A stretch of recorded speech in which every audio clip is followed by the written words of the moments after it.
Assalamualaikum warahmatullahi wabarakatuh. Hai teman-teman, kembali lagi bersama saya Laili Ahmad di sini. Teman-teman, gimana kabarnya hari ini? Semoga kita semua ada dalam keadaan sehat, diberikan kelimpahan rezeki, halal, barokah, disertai semoga Allah Subhanahu wa taala memberikan kemudahan untuk setiap urusan kita. Amin. Teman-teman, apakah sudah budgeting untuk bulan ini? Kayaknya sudah ya. Jadi ini video saya memang saya rekam di awal Januari. Akan tetapi ada beberapa video yang harus lebih dulu saya upload. Jadi video budgetingnya saya upload mulai menuju ke pertengahan Januari gitu ya. Tetapi tidak apa-apa ya teman-teman.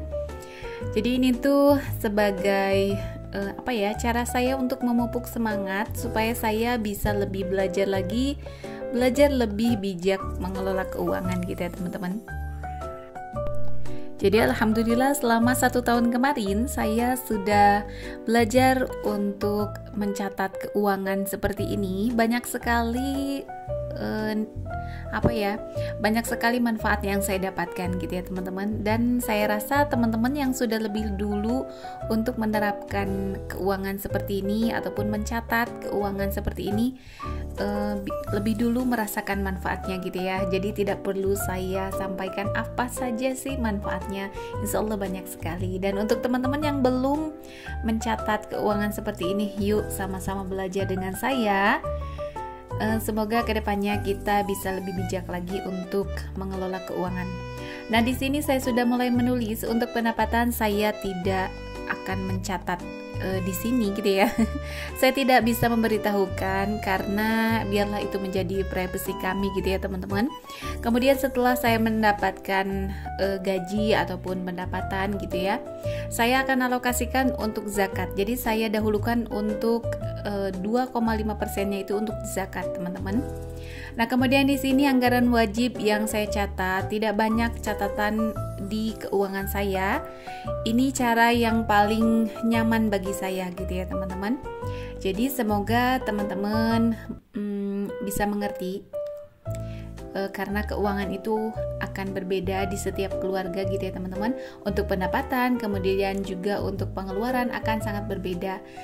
Banyak ilmu budgeting, teman-teman bisa menerapkan mana yang cocok, mana yang nyaman dengan diri kita masing-masing gitu ya. Nah, saya berbagi tips seperti ini, cara saya mengelola keuangan.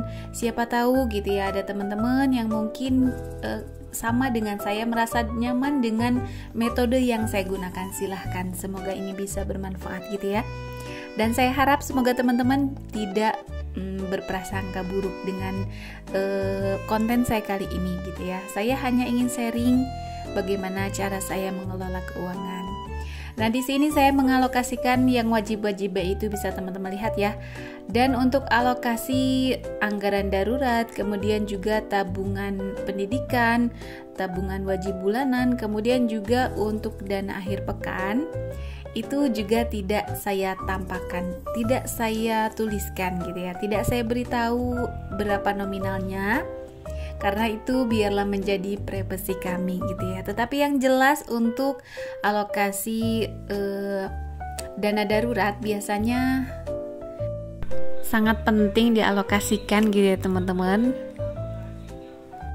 Karena itu untuk benar-benar untuk hal yang darurat di 1 bulan gitu ya teman-teman.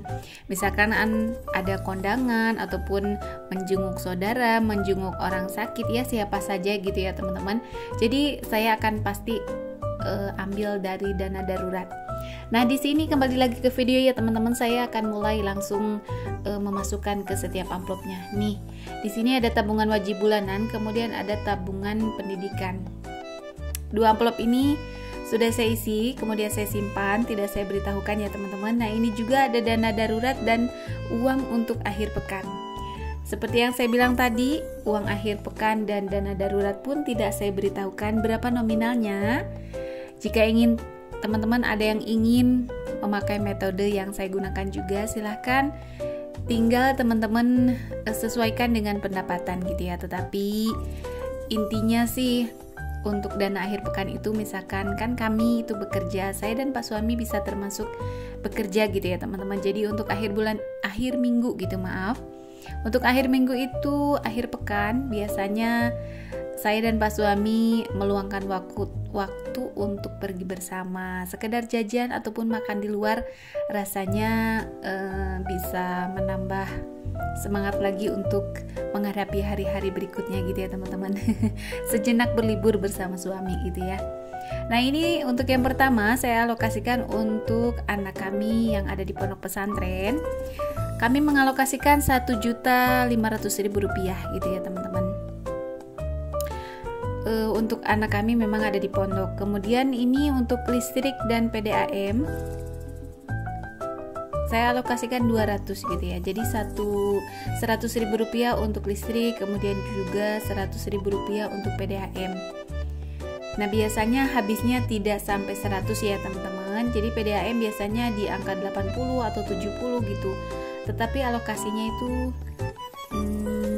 100.000 gitu ya. Untuk amplopnya saya satukan saja supaya tidak memakan banyak amplop gitu ya teman-teman.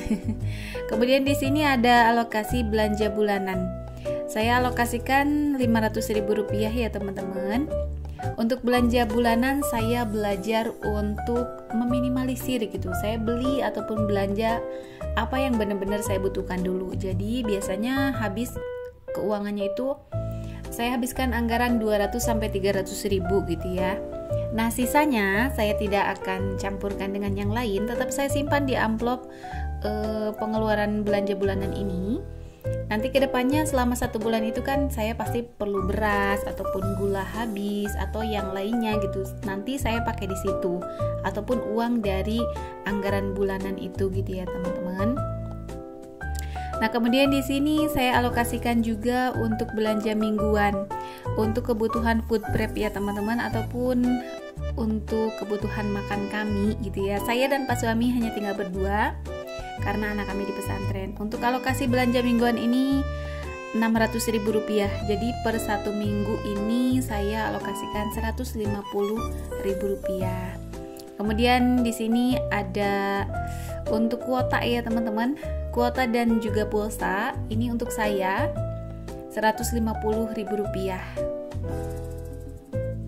Karena untuk Pak suami itu jadi dia beli sendiri gitu ya teman-teman. Kata beliau itu udah katanya keuangan ini nih biarlah saya yang mengalokasikan. Kemudian juga untuk pulsa dia bisa beli sendiri gitu ya teman-teman. Dan untuk Pak suami memang memegang uang sendiri ya untuk bensin, kemudian juga untuk keperluan lainnya beliau pegang sendiri. Jadi saya tidak mengalokasikan untuk bensin seperti yang teman-teman lakukan gitu ya. Nah ini untuk dana darurat, kemudian juga untuk dana akhir pekan. Untuk dana akhir pekan dan dana darurat itu saya pisahkan amplopnya. Nah ini juga ada tabungan wajib bulanan gitu.